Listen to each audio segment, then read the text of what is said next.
Wood TV8. This is a breaking news alert. That they did not act in self-defense. And based on the facts and circumstances as I see them, I just cannot simply do that. That was Kent County Prosecutor Chris Becker announcing that no charges would be filed in the deadly shooting of Daquan Johnson. He was the man shot and killed by Grand Rapids police officers back in February. The department says the shooting happened after officers responded to a report of a person on a bicycle possibly carrying a gun. Officers say that the police tried to stop Johnson, but instead he fled. Video from GRPD shows Johnson bicycling to an apartment complex parking lot. He then fell off the bike and tried to run. That's when a police dog bit him. A Michigan State police report says that Johnson then began reaching toward his hip. Officers in the video can be heard saying Johnson was reaching for a gun while he was face down. They ordered him to stop reaching and drop the weapon.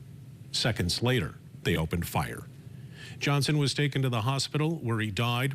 A loaded handgun was recovered from that scene. News 8's Ken Kolker was in the room today when Prosecutor Becker made that announcement. Ken, what led up to the decision?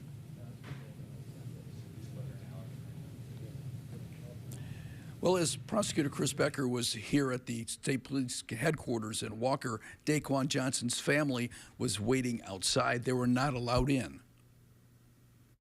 The prosecutor says the officer who fired the 3 shots that killed Johnson on February 18th acted in self-defense. I have to prove that beyond a reasonable doubt that they did not act in self-defense. And based on the facts and circumstances as I see them, I just cannot simply do that. Roll him away from the gun. He released some previously seen video and some new video. Some of the most troubling videos I've ever seen. He says Johnson had a loaded gun. That video shows Johnson had gone for it and still had access to it, despite the fact that 2 officers and a dog were on top of him and he was face down. He says they did not have to wait until he got in a position to shoot them. Becker says it was an informant who first tipped off a vice officer. They got a tip. They got a tip that an individual would be walking around the city with a loaded firearm. Actually, not a loaded firearm, but just a firearm simply. He played audio from one of those officers. He's going to go into administration, but he's not going to. Officers eventually pursued him as he fled on a bike with a police dog taking Johnson down. They did not learn his name until later, also learning he was a felon, not allowed to carry a gun. Becker identified the officer who fired the shots as Christopher Carlson, who also was involved in the fatal shooting in late 2024 of Hank Weimer near Trinity Health downtown. In that case, Weimer aimed a fake gun at police. But in this case, Becker says Johnson had cocaine in his system and was armed with a loaded 9mm. Some were going to say he was face down with 2 officers on him and a dog, and his right arm beneath him with a gun. And is there, I mean, as far as pointing the gun at an officer's face, I mean, but if you watch the video. If you watch the video and go back, and you have it, I suppose you can go back. But when this happens, he's down looking.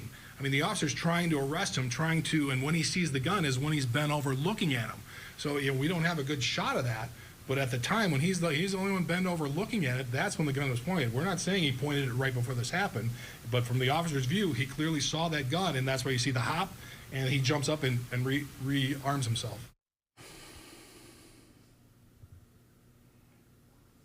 Now, Becker says he also found no violations of city policy. Now, city officials say the officers will be assigned to the training unit while being evaluated for their, quote, mental and physical preparedness to return to their assignments.